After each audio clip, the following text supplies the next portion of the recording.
Hello everyone, आपका स्वागत है हमारे इस चैनल पर। आज की वीडियो में बात करते हैं बीमा की, मतलब इंश्योरेंस की कि बीमा क्या होता है। ठीक है, तो अगर आपको मेरा वीडियो पसंद आए तो वीडियो को लाइक और चैनल को सब्सक्राइब कीजिएगा। आपको मेरे चैनल पर कॉमर्स से रिलेटेड हर इंपॉर्टेंट टॉपिक की वीडियो मिलेगी। तो सबसे पहले इंट्रोडक्शन से शुरू करते हैं। विभिन्न प्रकार के जोखिमों जैसे मृत्यु, दुर्घटना, बाढ़, आग, भूकंप आदि ने मानवीय जीवन की अनिश्चितताओं से भर दिया है। मतलब क्या होता है, जो हमारे मानव का जीवन होता है वो क्या होता है, अनिश्चित। उसमें कोई भी घटना किसी भी टाइम पे हो जाती है। जैसे कभी भी चोरी हो जाती है, आग लग जाती है, कोई दुर्घटना हो जाती है, किसी की मृत्यु हो जाती है। तो हमें किसी भी घटना का नहीं पता होता कि कौन सी घटना किस टाइम पे हो जाए। तो इन जोखिमों से सुरक्षा प्रदान करनी क्या है, जरूरी है। इन अनिश्चितताओं तथा जोखिमों का जवाब क्या है, बीमा। बीमा व्यक्तियों द्वारा एक प्रकार के जोखिमों के लिए इकट्ठा किया गया कोष है। मतलब क्या करते हैं हम, कुछ ना कुछ थोड़ा थोड़ा पार्ट पैसे का अपना सेव करके रखती है। किसके रूप में, बीमा के रूप में, ताकि कोई दुर्घटना हो जाए तो हम उसको क्या कर सके, उन पैसों का प्रयोग कर सके। यह इस अवधारणा पर आधारित है कि कुछ लोगों के दुर्भाग्य के लिए बहुत से लोगों के अच्छे भविष्य के लिए क्षतिपूर्ति करना। बीमा कंपनी इस सिद्धांत पर बनाई गई है। बीमा कंपनियां जोखिमों का उत्तरदायित्व उठाने के लिए निर्धारित भुगतान करती है ताकि कष्ट उठाने वाले की सहायता की जा सके। मतलब सिंपल सी बात है, आपको इसके इंट्रोडक्शन में क्या लिखना है कि जो मानव का जीवन होता है वो बहुत अनिश्चित होता है। बहुत सारी घटनाएं क्या है, होती रहती है। जैसे कभी आग लग गई, चोरी हो गई, दुर्घटना हो गई, कोई भी मृत्यु हो गई, एक्सीडेंट हो गया। तो इन सभी दुर्घटनाओं से बचने के लिए हमें क्या कराना पड़ता है, बीमा कराना पड़ता है। बीमा एक क्या है, एक प्रकार का कोष है जो एक क्या करता है, एक व्यक्ति अपनी दुर्घटनाओं से बचने के लिए सेव करके रखता है। तो ये आपको इसके इंट्रोडक्शन में लिखना है। उसके बाद आपको इसका मीनिंग में क्या लिखना है,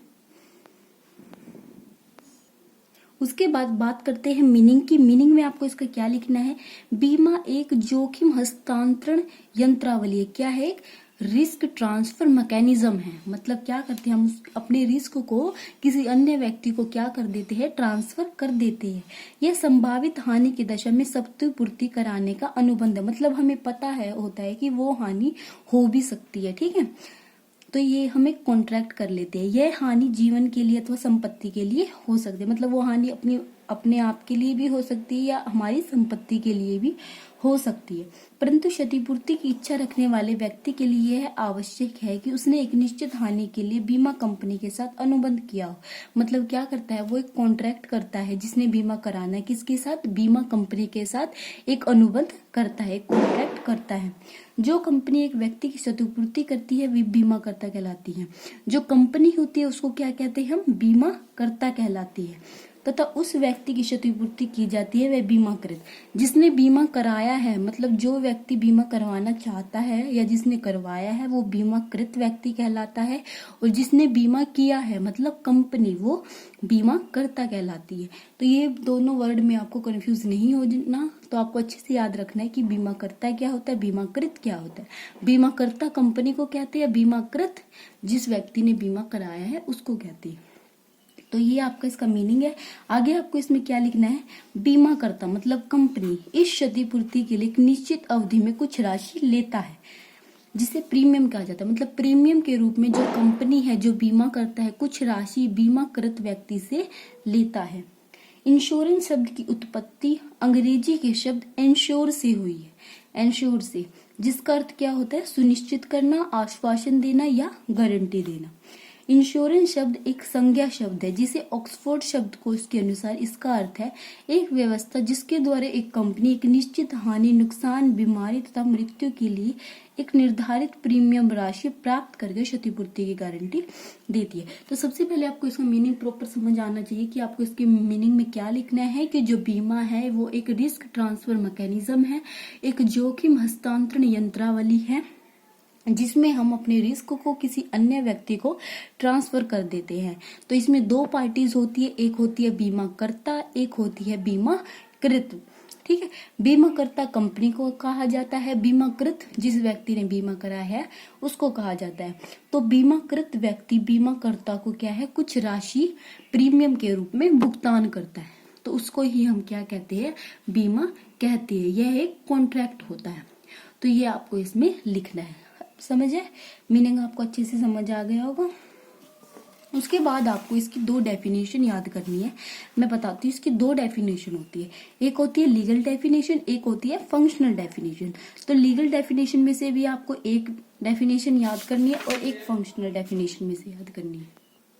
तो लीगल डेफिनेशन में से मैं आपको एडवाइस दूंगी, आपको चीफ जस्टिस टिंडल के अनुसार वाली डेफिनेशन याद करनी है। इंग्लिश में भी डेफिनेशन याद कर सकते हो, हिंदी में भी। हिंदी में आप लिख सकते हो, बीमा एक अनुबंध जिसमें बीमाकृत तथा बीमाकर्ता को एक राशि का भुगतान करता है, जिसके बदले में किसी आकस्मिक घटना के घटने पर बीमाकर्ता एक बड़ी राशि का भुगतान करेगा। या इंग्लिश में आप बोल सकते हो, insurance is a contract in which sum of money is a paid for assured in a consideration of the insurer incurring the risk of paying a large sum upon a given contingency. ये किसकी definition है? Chief justice की, और ये legal definition है। आप इसमें से एक डेफिनेशन ये याद कर सकते हो, और फंक्शनल डेफिनेशन में से आप कोई भी शॉर्ट जो आपको अच्छे से याद हो जाती है, या तो आप मैगी की कर सकती हो, जॉन मैगी की, या मैकगिल की। मैकगिल की याद करोगे तो आपको एक ही लाइन में लिखना है, बीमा एक ऐसी प्रक्रिया जिसमें अनिश्चितताओं को निश्चित बनाया जाता है। या फिर जॉन मैगी की करोगे तो उसमें आप लिखना है, बीमा एक ऐसी योजना है जिसमें व्यक्ति सामूहिक रूप से जोखिमों की हानियों को बांटते हैं। तो ये आपको एक डेफिनेशन लीगल डेफिनेशन याद करनी है, एक फंक्शनल। ठीक है, आज मैंने आपको इसका मीनिंग इंट्रोडक्शन कराया, फिर मीनिंग और ये डेफिनेशन। तो आज की वीडियो में बस इतना ही। नेक्स्ट वीडियो में मैं आपको इसके फीचर, कैरेक्टरिस्टिक और नेचर बताऊंगी।